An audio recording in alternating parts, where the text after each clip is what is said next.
The set was too loud to notice the exact moment the mood shifted, but everyone felt it under their skin.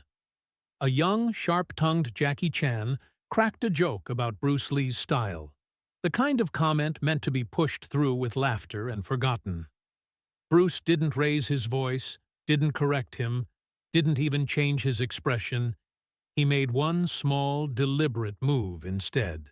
Seconds later, the smile drained not just from Jackie's face, but from everyone standing close enough to understand what that move meant. And it all began during what was supposed to be an ordinary rehearsal. Let us know where you're watching from, and we hope you enjoy the story. Laughter lands lightly at first, the way it often does on a working set, when nerves need somewhere to go. The rehearsal floor is scuffed and warm, the wooden soles of training shoes tapping out marks that have been counted and recounted.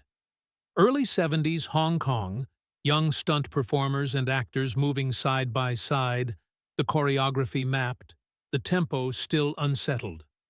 Ropes creak above, a metal brace ticks as someone adjusts it, and the air carries sweat, makeup, and dust from painted walls that pretend to be streets. When Bruce Lee steps into view, the room tightens without anyone being told. He isn't loud about it. He never is. But shoulders straighten, jokes thin out, and the assistant calls for another run from the top. Jackie stands among the younger men, eyes sharp, mouth quick. He watches closely, then tosses a line meant to loosen the mood. It isn't cruel. It's youthful, aimed at style, at how something looks for the camera versus how it works when timing matters. A few people laugh out of habit. Someone slaps a thigh. The sound dies early. Bruce doesn't answer. He looks at Jackie the way a craftsman studies a knot tied wrong. No anger, just calculation. His hand rises an inch, maybe less, not a command, more a suggestion that sound is no longer needed. The floor seems to listen. Fabric whispers as he shifts his stance. The assistant clears his throat and asks for the sequence again, anxious to keep the day moving. Jackie feels the attention and leans into it, repeats the idea with a lighter touch, testing the edge. That's when the laughter breaks apart, piece by piece. One man stops smiling halfway through. Another looks down, suddenly interested in his footing. What they notice isn't fury, it's focus. Dangerous, not because it threatens, but because it removes noise. Bruce steps closer, not invading, just precise, closing distance the way a measurement closes a gap. He doesn't put Jackie in his place. He changes the ground beneath the moment. The joke is no longer about wit or nerves. It's about work. The risk hangs there, unspoken. React too sharply, and you become arrogant. Ignore it, and the joke becomes a rule. Worse, bravado spills into bodies, and bodies get hurt. Bruce lets none of that bloom. He keeps it small, professional, contained. As the last chuckle fades, he tilts his head slightly, eyes steady. The pause that follows isn't theatrical. It's practical. Like everyone remembering, at the same time, that bones don't care about humor. And while Jackie still wears a grin, Bruce asks a quiet question that draws a line between looks right and is right, and the set grows quieter still, waiting for what comes next. The question hangs for only a beat before Bruce turns it into action. He suggests a brief demonstration, his tone even, almost instructional, as if correcting a camera angle. No speeches, no crowd work, just a test.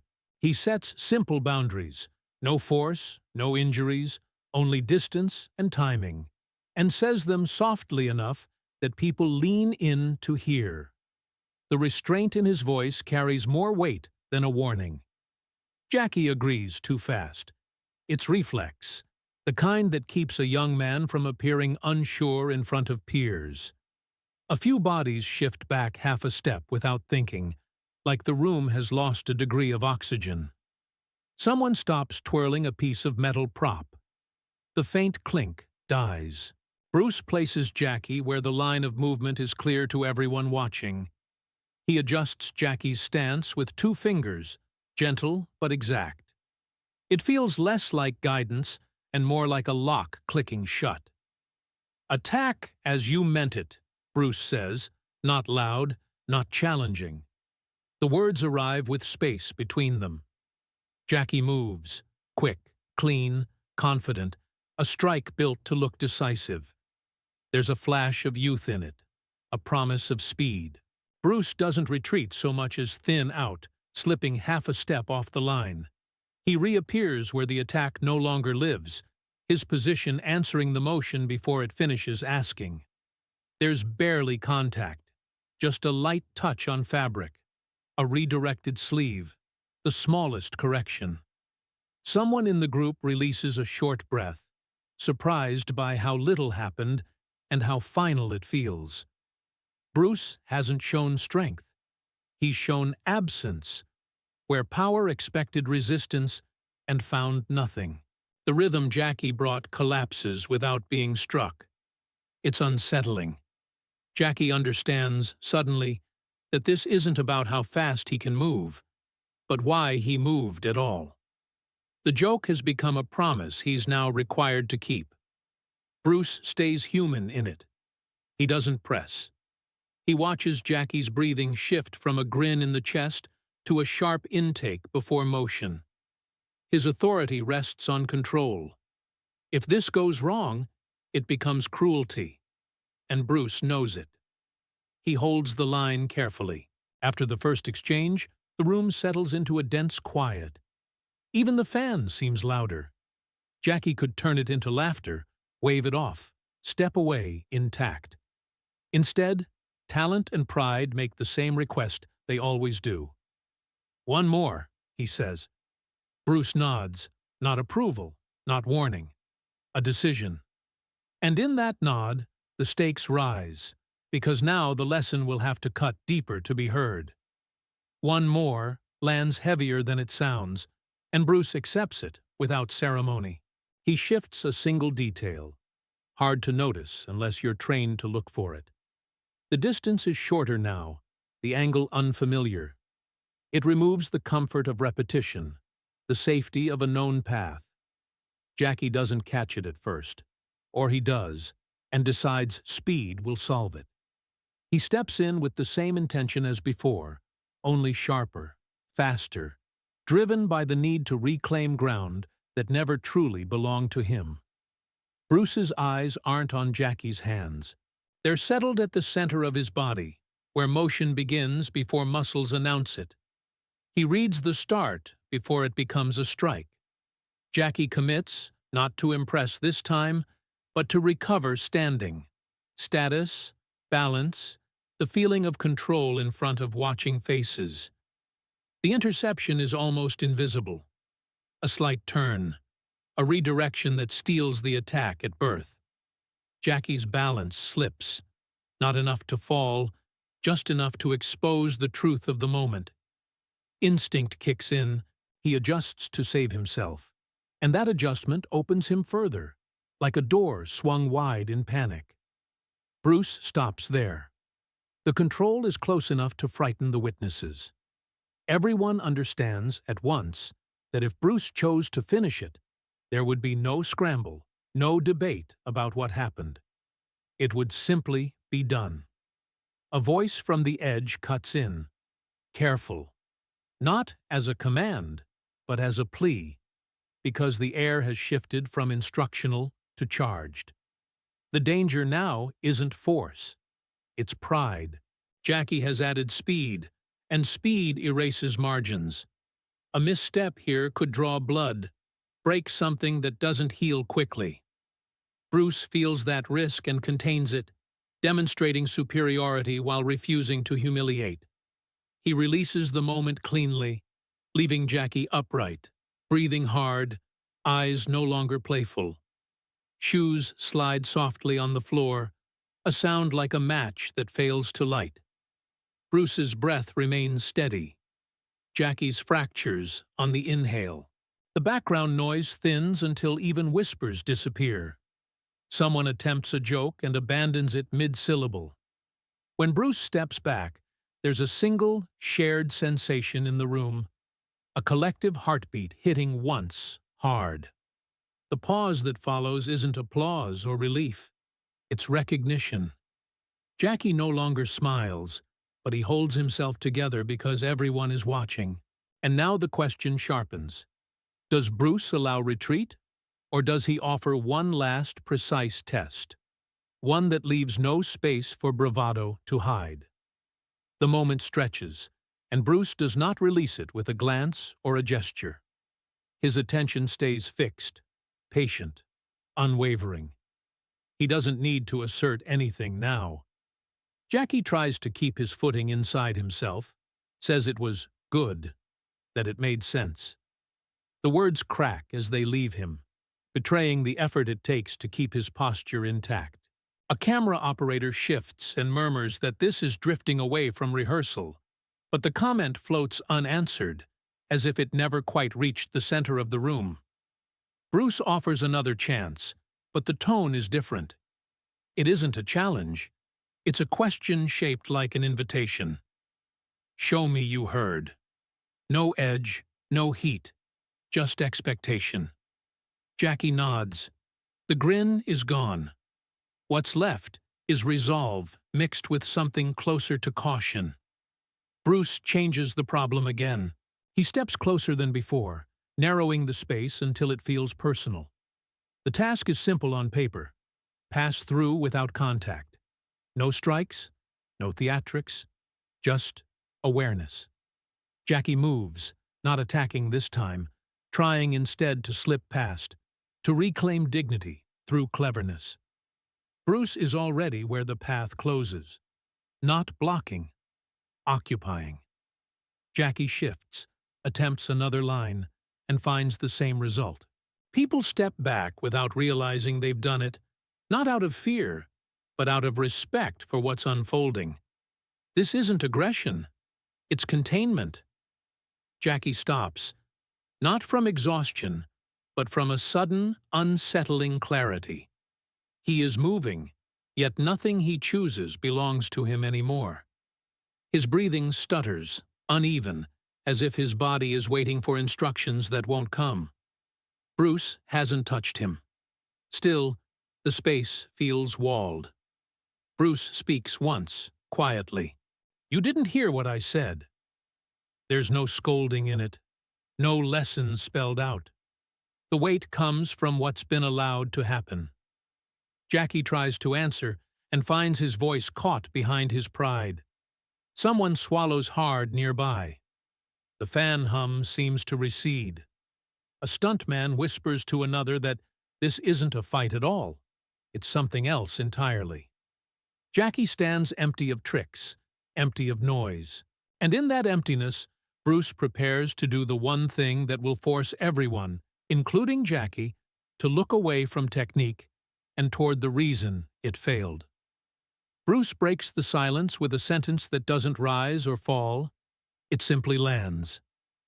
You're not striking me, he says. You're striking your pride. The words aren't sharp, yet they settle in the chest with weight, each one finding a place to rest. Jackie holds his gaze, but the brightness that once lived there drains away, replaced by something raw and unguarded. Someone tries to rescue the room with a joke, a thin laugh meant to loosen the knot. It fails immediately. No one joins it. Bruce keeps his voice low, steady, speaking as if the two of them are alone, despite the witnesses pressed close by. The floor creaks under a shifted foot, a sound that feels too loud. Jackie opens his mouth, perhaps to explain, perhaps to apologize, but nothing comes. The effort shows in his throat, the way his jaw tightens and releases. Bruce doesn't wait for an apology. He nods once, a small acknowledgement, and takes a step back. It isn't dismissal. It's space. Jackie remains where he is, not frozen, just uncertain. He could walk away, but direction has slipped from him. A veteran from the crew murmurs, almost to himself, that this wasn't about fighting at all. It was about facing what drives the hand. Bruce hears it and doesn't turn. His attention stays with Jackie, not as an opponent, but as someone standing at the edge of a threshold. There's no applause, no approval offered. The absence of reaction carries its own gravity. Everyone present understands they've witnessed something private, despite the open floor and bright lights. Bruce's gaze softens, not in pity, but in release. He's given the mirror and stepped aside. Jackie blinks once, slowly, as if seeing himself without the noise for the first time. A long breath escapes somewhere in the crowd, easing tension that had nowhere else to go. The moment doesn't close itself. It waits. And in that waiting, Bruce prepares to seal the lesson, not with words, but with a final, precise act that will leave no doubt about what control truly looks like. The space Bruce created barely has time to breathe before he closes it again. One step forward, measured, quiet, exact. The sound of his foot touching the floor is clean, almost metronomic, and it changes the geometry of everything around him. Jackie reacts on instinct, the body answering before the mind can interfere. He moves to attack, not out of defiance now, but habit, the reflex that once kept him safe. Bruce is already there. The block happens in a single motion, smooth and contained. No snap, no jolt. Just a redirection so complete, it steals the idea of impact. Jackie feels it before he understands it. His line gone, his effort absorbed, his balance returned to him untouched, yet undeniably altered. There's no pain. That absence is what makes it overwhelming. Every breath on the set seems to stop at once. This isn't spectacle. It's clarity made visible. Bruce holds the position for a fraction longer than necessary, not to dominate, but to teach without speaking. Then he releases it, cleanly, as if setting something fragile back on a table. Jackie stands still. The realization settles in layers. He hasn't been overpowered. He's been outthought, outpaced by timing and restraint. The loss doesn't sting the way humiliation does. It opens something quieter, deeper. He exhales, slow and controlled now, and steps back. His expression changed, lighter, but grounded. Bruce meets his eyes and nods. Not approval, recognition, the acknowledgement of effort, of courage in staying present long enough to learn.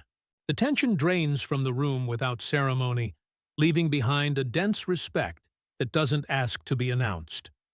Someone near the edge whispers that this is what a master looks like, the words carried more by awe than volume. Bruce turns back toward the work, hands relaxed at his sides, as though the moment has already passed. But no one mistakes it for ordinary. The floor, the lights, the waiting crew, all of it feels subtly rearranged. And as Jackie steadies himself, a small, honest smile begins to form. Not of bravado, but of understanding, pointing them both toward what comes after the lesson. The smile reaches Jackie slowly, as if testing whether it's allowed to exist. When it settles, it's different from before. No edge, no performance. Just relief shaped like gratitude. He lets out a short laugh, quiet and sincere, and the sound loosens something in the room that words never could. Bruce answers with a slight nod, almost imperceptible, yet unmistakable in meaning.